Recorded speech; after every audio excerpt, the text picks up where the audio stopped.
Hi everyone, welcome to Lisa's Stamp Studio and tonight's YouTube Live. I'm so glad that you've joined me. If you are here for the live event, make sure you signed into your YouTube account so that you can chat. The chat during the live is going to be off to the side. Also, if you're here watching the replay, I am so glad that you stopped by.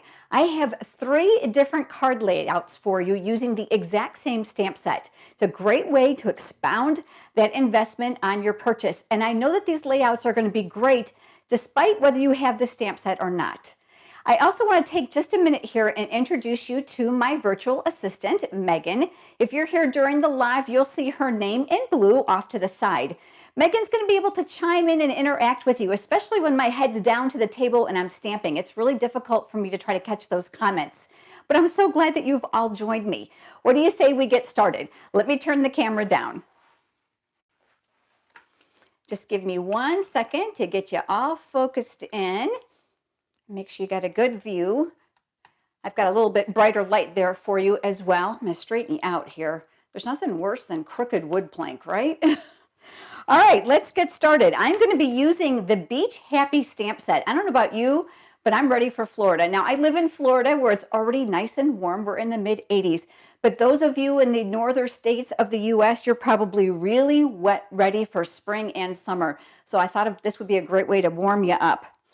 I'm going to start by doing a background. I'm going to bring in a small piece of grid paper here. I love these smaller pieces, 7 by 7. They were specifically designed for the Stamparatus, which is the stamp positioning tool. But they work great when you're in a small space just like I am, or if you're stamping with friends and table space is a premium. They are available in my online store at lisasstampstudio.com.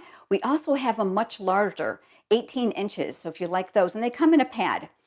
I'm going to be using the soft seafoam ink pad, and I'm also going to be using a piece of matching cardstock. So this is the soft seafoam cardstock. I'm going to be teaching you how to create a very subtle background using tone on tone, which means the ink matches the paper. Now, I don't know if you know this or not, but several tones of ink color can be derived from one stamp. So let me show you kind of what I mean.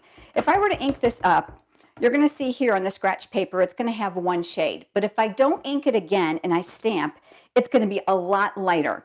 Now, those of you that are familiar with Versamark ink, that is a watermark ink pad, and that is somewhere between these two typically. I wanted to use tone on tone because I wanted to be able to show you how you can use your colored ink pads to create a subtle background. You can see this probably needs a little bit of re-inking, but I didn't bother tonight because I wanted that subtle background. I don't want it too strong to just be on the safe side. I am going to stamp off a layer of ink here, and then I'm going to stamp here.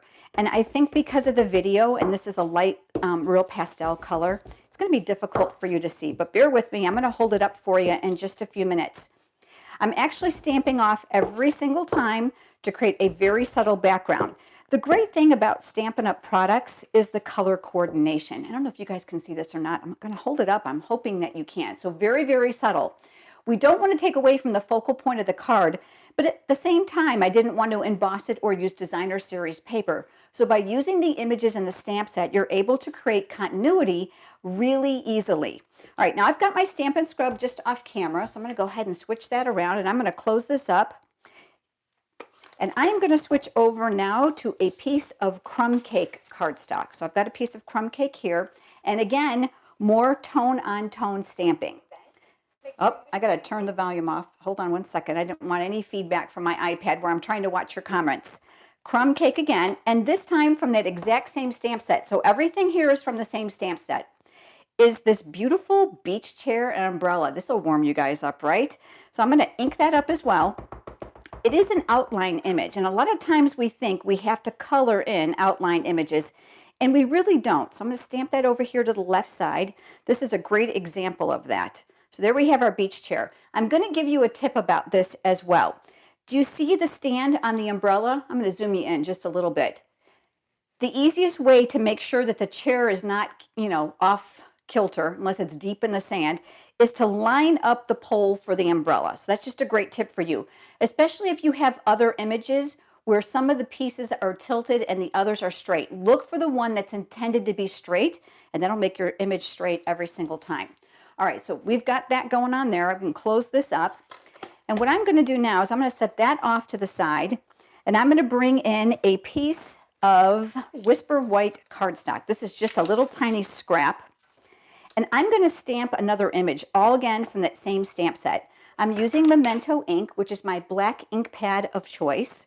And I've got the outline image here of the beach hat. So I'm going to go ahead and I'm going to ink that up, and I'm going to stamp that here. Now, the great thing about this stamp set is if you decide you don't want to color, you don't have to. So let me show you these pieces. There's a piece here that fills in the top of the umbrella, and there's a piece here that fills in the beach chair. You see it here for the beach bag as well, and for the hat. Really, really versatile and lots of fun to use. We've made it really simple. Now I'm going to add some color to that hat. I'm going to go back to that soft seafoam because I'm working with the same color palette. And I'm switching over now to that solid image of the hat. I'm going to go ahead and ink that up, and I'm going to stamp that right inside. Photopolymer is going to make it easy for you to line up. Now there's a little bit of residual ink left here, and I didn't want the inside of my hat to be white. So what I'm going to do is I'm going to come down here, and I'm going to use the tail end of this stamp, and I'm going to fill that outside. Now some of you are probably thinking, I can't see it, and that's because it's a light color. But you're also thinking, well, now it's stuck outside the image. Well, that's okay, because we are going to cut this, believe it or not. Some of you are probably thinking, oh no, not the fussy cutting thing. And that's what people call it when you have to use your scissors. You know what? It's not hard. So what I'd like to do first, as a tip for you, is to cut the cardstock smaller to make it more manageable. You're always going to want to leave a little bit of white cardstock around the image. Don't cut right on the stamped line. Make it easy for yourself. I don't know about you, but I can't cut straight to save my life. So by giving myself a margin of white paper around my image, I'm guaranteed to not distort it and to be able to actually maintain a sense of, well, shape to the image itself. Now, if it's a little bit too big, like it is here, I'm going to go back over here and I'm going to trim this up just a little bit. Do you guys see what I missed? I don't know if you can or not. But inside here, that little tiny brim of the hat, I'm going to bring in a different color. This is the Flirty Flamingo marker. These are just dye-based markers. They are dual-ended. So one end is the brush, one end is more of the pen. This is great for those of you that like to sign your cards or actually are memory keepers or scrapbookers. So it's going to coordinate with our papers. This end here is the brush, and that's what I'm going to use just to color in that band. Nothing fancy. I'm going to come right across there. And of course, it's not perfect because my head is super far away. I'm going to set that off to the side. And the next thing I'm going to do is bring in another piece of Whisper White cardstock. And this time what I'm going to do is I'm going to stamp the greeting. So I've got a piece here. I've got the Memento ink pad here. And I've got the greeting from the stamp set. So let's go ahead and ink that up. And I'm going to stamp that here. Just want to make sure I ink that well. How many of you don't ink it well sometimes and you have to stamp it twice? We get so excited, don't we? It makes lots of mistakes happen that way.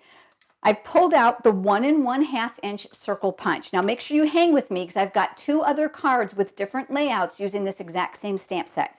I'm going to come in here and I'm going to center my greeting inside my punch.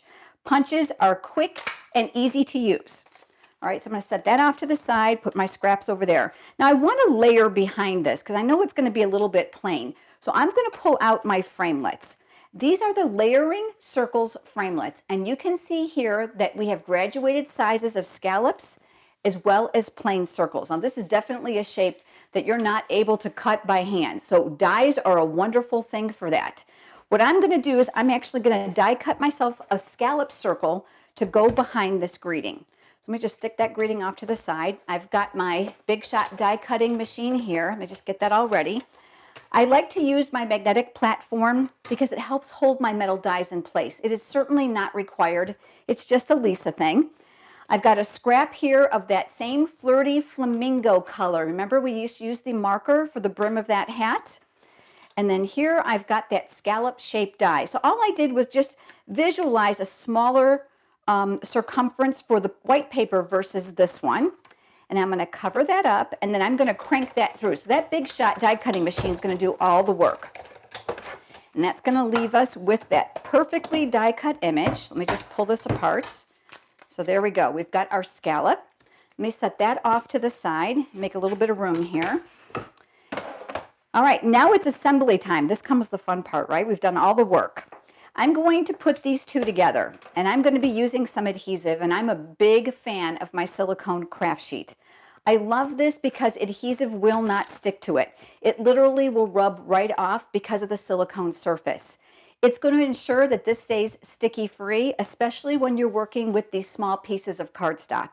Sometimes I get a little zealous and I get adhesive off the edges, and then it ends up on my work surface, and then I'm fighting that sticky spot all night long. So I'm going to go ahead and line this up. I'm looking to keep a small margin of color all the way around, and I'll just press that in place. Remember the image that we stamped here of the beach chair? Well, I want to add a little bit of color underneath here as well. So I'm going to tuck this up underneath. Now, if you're brand new to card making or to stamping, this card is perfect for you because you only need a couple colors of ink pads. You can use various scraps of cardstock, and it's simple. There's no coloring. I'm going to turn this over. I'm going to add a little adhesive here along the center back. I'm going to use a stripe of that. And I'm going to place this here, and then I'm going to look for a small margin of color. Do you see how I'm leaving ends here on either end? Just kind of small border, something a little bit different. You know, intuitively we want to go from end to end, but sometimes just a small margin short of the actual layer is going to be very eye-catching. So I'm going to slide that off to the side. And then what I'm going to do is I'm going to come over here to my card base. This is 4 1/4 by 11. I've got all the cutting dimensions for you for all these pieces that I'm going to link down in the video description tonight when we are all finished. Just give Megan and I a few minutes after the live, and we'll go ahead and put all that information in there for you. I did score it right ahead of you joining me. I'm going to go ahead and fold that in half. I'm a big fan of my bone folder for that nice crisp edge on my card. I'm going to go ahead and use that. And you remember this piece that we stamped with those palm trees you might not be able to see? Very, very subtle. This is going to be the backdrop for this card. So I'm going to bring that silicone craft sheet in again, because again, sometimes I get a little zealous and I get adhesive all over my work surface. See, that would have been one of those times. We're going to come around the edges, and I like to work, about 1 inch in each of the 4 corners. How many of you can admittedly say that you use probably too much adhesive? Now, if you buy a good adhesive, which is what the snail adhesive is, you're going to find that you don't have to use nearly as much, and it's going to hold your cards together very, very well. All right, the next thing we're going to do is we've got this image here, and this is going to get mounted as well. I'm going to flip that over, and kind of the same concept. I'm working in those 4 corners, and because I've got this little lip here at the bottom, that edge, I'm going to add a little bit on either side of there as well.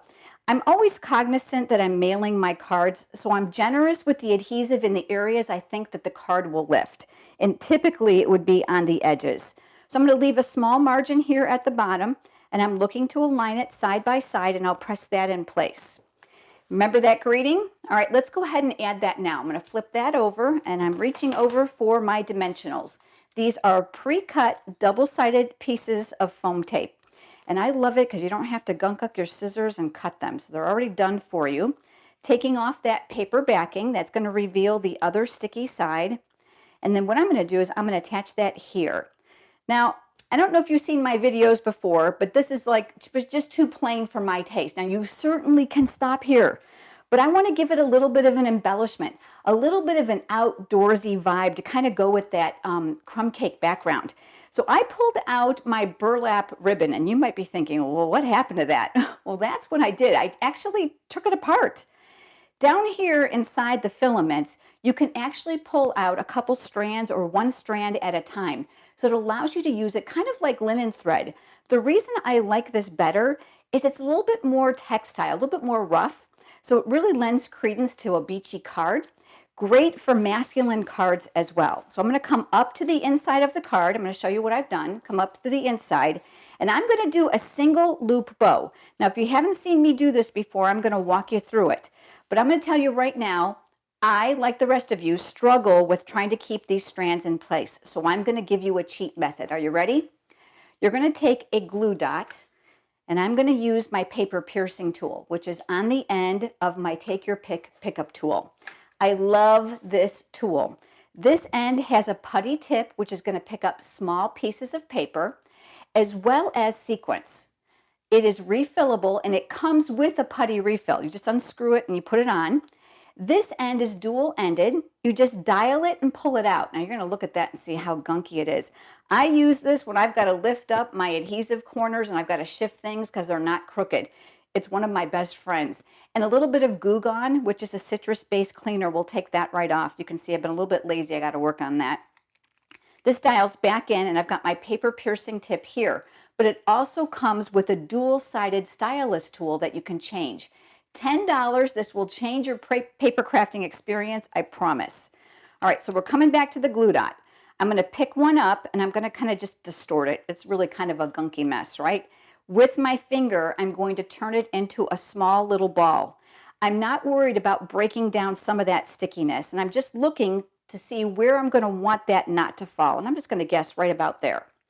That little piece is going to help hold those strands in place. So here we go. I'm going to kind of just gauge this, and I'm going to tie it. Now I'm working with 2 strands here. I've done 1, I've done 3. You can do whatever you want, but do you see what's happened now? Look. It's held it in place and you don't have to fight with losing the tension. And then what I'm going to do is I'm going to come up and I'm going to make what looks like a bow. But these ends right here, instead of stopping, I'm going to pull it all the way through and then I'm going to pull. This is called a single loop bow. The reason I love this bow is it's not too feminine. It's great for the guys. And then what I'll do is I'll come in with my scissors now and I'll give this a little bit of an angled haircut. And then I'm going to force this to kind of go the way I want it because, you know, sometimes this has a mind of its own. There we go. Nice and simple, isn't it? And really, really cute. Now, keep in mind, if you want to make it even more masculine, change up the flirty flamingo to maybe a blue or a deeper green or a darker brown. But I've got 2 other cards for you using this exact same stamp set and different layouts. Are you ready? All right, the next one is for our stamper who stamps maybe every once in a while. Very simple card. This is a 4 1/4 by 8 1/2 card. I folded it in half. I used the ruffled embossing folder on the back. I don't know if you guys can see that or not, but the texture is fabulous for this beachy card. Looks like waves. This is a strip of washi tape, and I just stamped that image. And versus using that solid image I showed you in the stamp set that has available for the umbrella and the chair, I opted to use my Stampin' Blends markers, which are alcohol-based, and color this in. One of the reasons I absolutely love the alcohol markers is you don't have the streaks from regular dye-based markers. It is flawless. But I'm going to tell you the trick is 2 things. You've got to use Memento ink, which is a water-based ink pad, so that the alcohol markers will not bleed. And number 2, use the thick Whisper White cardstock. You're going to find an immense difference in the actual coverage as well as the shading. Super easy to use. These little sand pieces here are actually part of the stamp set. They're here, which just makes it look more realistic. Love that. Put the greeting off to the side. Very, very simple. Okay, so here's the next one. Now this one's more stepped up. So for those of you that are definitely more avid card makers, you're probably going to like this. This is using glossy cardstock. Do you see the shimmer? So this is glossy paper here and here. This striped background, if you look very carefully, you're going to see it's incredibly uneven. That's because I took the alcohol-based markers and I just striped it. And I used both the light and the dark shade of the pool party to create those stripes. I did not care that they were uneven. I wanted a wavy, unsymmetrical type of look. To create what I call this Polaroid frame, I actually cut a rectangle. Again, all the cutting dimensions are going to be here for you. And I used a square die to make an insert. And then with a small pencil, I just made a small line on the piece of paper underneath, and I stamped those palm trees. Do you see how this one's full strength? And then this one I didn't re-ink, and then this one I didn't re-ink. So I've got 3 tones from 1 ink pad. That's just a great tip for you. Oftentimes you'll want to buy ink pads in graduating colors, and you necessarily don't have to do that simply because one darker pad will produce several shades of color. Here on the chair, I used the pieces from the set. I did fussy cut that with my scissors because I wanted it to overlap. So that's layered here. Same with the beach bag. Remember I shared with you how those images are just filled right here with the stamp set. Lots of fun. Just a ripped piece of cardstock there at the bottom to create some sand. So whether you are a beginner or maybe you're a casual stamper, you stamp every once in a while and you like to color, or you're a very proficient, avid stamper, one of these is bound to suit you. I would love to know which one is your favorite. Leave me a comment below. I also want to let you know that this stamp set can be found in the Occasions catalog with Stampin' Up. Now, if you don't already have a demonstrator and you're interested in receiving catalogs, please send me a quick note at lisastampstudio.com. There's a button there that says contact me and I'll be happy to send it to you. Let me turn the camera around. That gives me a chance to kind of read your comments a little bit. Oh, wow. You're chiming in with your favorites. I love that. Thank you. Rest assured, I come back and read every single comment when the live is over. I love to interact with you, and I do respond. Sometimes I can respond to them all in one night, and sometimes it takes me a day or so.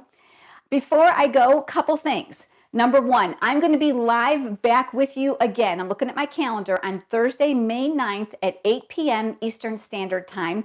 Mark your calendar to join me. It's lots of interactive fun and tons more inspiration. I think you're going to like what I've got in store. In addition to that, head over to lisastampstudio.com. If you haven't already subscribed to my blog or my website there, you can do so that you can stay in the know of what's happening. Subscribe to my YouTube channel. You'll be the first to get every single video that I do, and make sure you click that small bell icon that's next to it.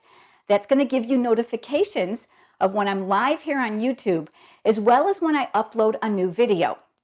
On my blog at lisastampstudio.com, if you scroll all the way to the bottom, there's words there that say, want more ideas. If you sign up for that newsletter, once a week, I will send you a tutorial with pictures and step-by-step instructions that I don't share on any of my other platforms. And it's completely free, and it's a no-frills type of email. So I would love to include you there. Megan, thank you so much for all your hard work tonight. I saw her interacting with you. I will be back to read your comments and give us a few minutes, and we'll be here to put all that information down below. I'm so glad that you guys have joined me. Remember, you can buy all the products on my website at lisastampstudio.com, and I offer exclusive and generous ordering rewards. You guys have a great night. I'll be back with you soon. Bye-bye.